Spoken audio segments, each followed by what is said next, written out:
Hello दोस्तों, नमस्कार। आज आप सोच रहे होंगे कि बोर्ड बंद है और एकदम शांति से मैंने आज एंटर किया क्लास में। अक्सर मैं हमेशा बड़े खुश मिजाज मूड में अच्छे मन से क्लास में आता हूँ, वीडियो बनाता हूँ, उसके बाद चला जाता हूँ। लेकिन आज जब वीडियो बना रहा हूँ तो मन अच्छा नहीं है। इसके पीछे का कारण यह है कि मन अगर अच्छा हो भी तो कैसे। आप खुद सोचिए कि आप अपने घर से ये सोचकर निकलते हैं कि चलिए कुछ दिन की छुट्टी मिली है, हम थोड़ा दूर अपने शहर से वादियों के बीच, पहाड़ों के बीच जाएंगे, घूमेंगे, टहलेंगे और फिर वापस आकर अपने काम में दोबारा से लीन हो जाएंगे। नई शादी हुई है, अपने परिवार को लेकर घूमने गए हैं कि चलो कुछ दिन परिवार के साथ समय व्यतीत करके फिर से अपने काम में, अपनी रोजमर्रा की जिंदगी में जुड़ जाना है। लेकिन जब आप वहां पहुंचते हैं तो आपके साथ ऐसी घटना होती है, आपको बिना किसी गलती के ही मार दिया जाता है। आपकी गलती सिर्फ यह है कि आप एक किसी पंथ, किसी धर्म को मानने वाले हैं। यह सबसे बड़ी समस्या है। और उससे भी बड़ी समस्या यह होती है कि वो एक सामान्य हमला हो तो ठीक है, टारगेटेड, लक्षित आधार पर किया गया हमला, आपसे आपका नाम पूछकर आपको गोली मारी गई।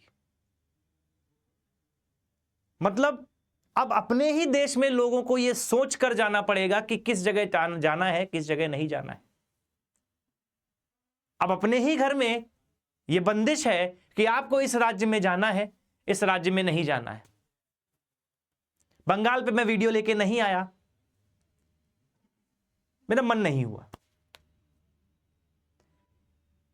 हालांकि बनाना चाहिए था, उस पर भी बात करनी चाहिए थी, बट ठीक है, उस पर मैं नहीं बोल पाया। कुछ हमारी भी अपनी समस्याएं थी, एथिकल बैरियर्स थे, मैं उन पर बोलना नहीं चाहता था। बट ये जो कल हुआ, ये जो 28 लोगों की जान गई, ये बहुत ज्यादा भयावह है। आप सोचिए तो आपको सिर्फ सोचकर ही गूज़बम्स आ जाएंगे, आपको डर लगेगा कि मतलब हम अपने ही देश में, अपने ही जो बाउंड्रीज हैं उनमें ही फ्री होके टहल नहीं सकते, घूम नहीं सकते। क्यों नहीं घूम सकते? क्योंकि कुछ लोगों को नहीं अच्छा लगता कि आप हमारे यहां आए। अरे तो जिनको नहीं अच्छा लग रहा तुम मत आओ ना हमारे यहां भाई। तुमको दिक्कत है तो तुम चले जाओ, हम तो अपने शहर में हैं, अपने देश में हैं। हमारे देश की जो सीमा रेखा है वो जम्मू कश्मीर से लेकर कन्याकुमारी तक है, हम तो वहां जाएंगे।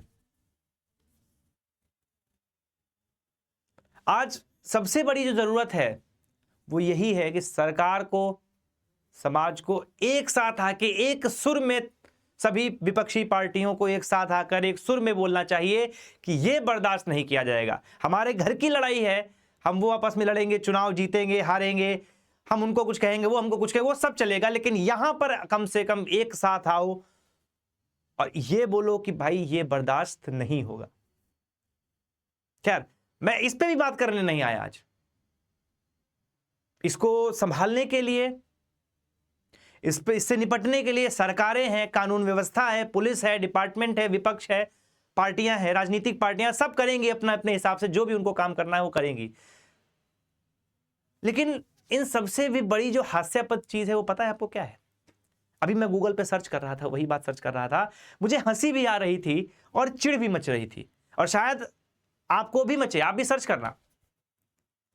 आपने अक्सर एक संस्थान का नाम सुना होगा जिसको मानवाधिकार कहते हैं।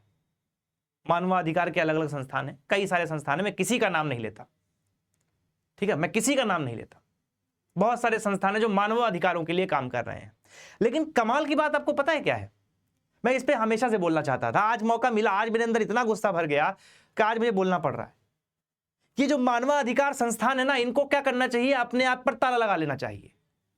ये किसी काम के नहीं है, इनको बंद कर देना चाहिए और अपने आप को मानवाधिकार के कानूनों के जो रक्षक कहते हैं अपने आप को, इनको कहना बंद कर देना चाहिए।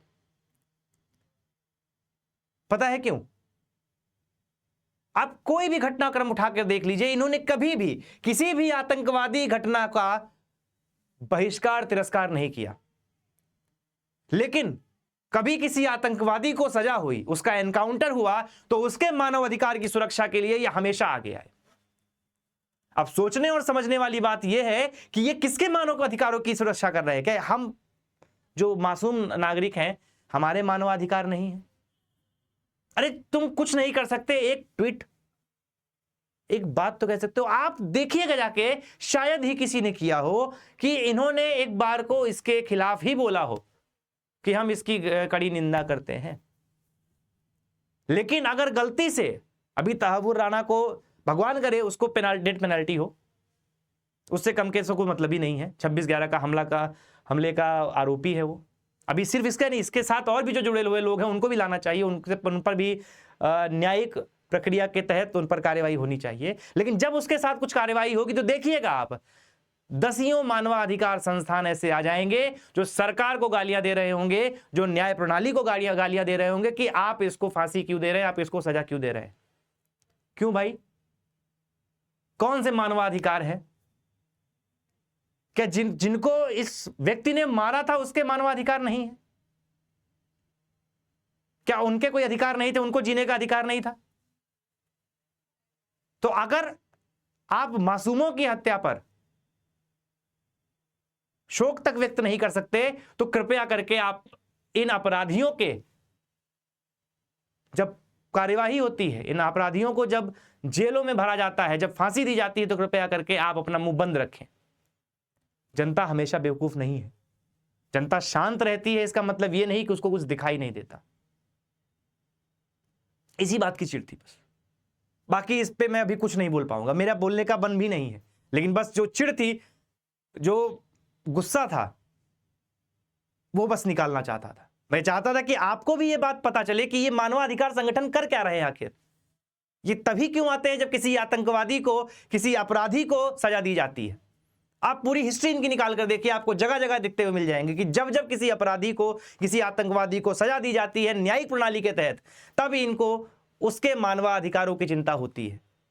भगवान जाने क्यों, बट होती है।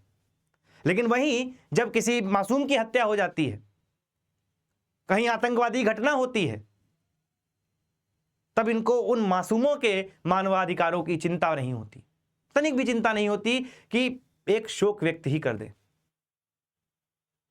ये सबसे बड़ी विडंबना है हमारे देश की, हमारे समाज की। मैं आज इतना ही बोलूंगा, इससे ज्यादा नहीं बोल पाऊंगा। आगे कुछ और वीडियोस आएंगे इस सीरीज में, उन पे बात करेंगे थोड़ा और चीजों के बारे में। आज इतना ही रखते हैं, और मैं सच्चे मन से जो भी मृतक परिवार है उनके लिए शोक व्यक्त करता हूं, और उम्मीद करता हूं कि सरकार उनकी बेहतरी के लिए बेहतर कदम उठाए। सभी पार्टियों से भी अनुरोध करता हूं, सभी राजनीतिक दलों से भी अनुरोध करता हूं, सभी कार्यपालिका, न्यायपालिका से भी अनुरोध करता हूं कि इस पर जल्द से जल्द कार्रवाई होनी चाहिए। जो दोषी हैं उनको तुरंत जेल के अंदर या जहां उनकी जगह है वहां पहुंचाने की जो त्वरित कार्रवाई वो की जानी चाहिए। इन्हीं शब्दों के साथ आज मैं विदा लेता हूं, जल्दी फिर मिलूंगा। तब तक नमस्कार, thank you, have a nice day, bye.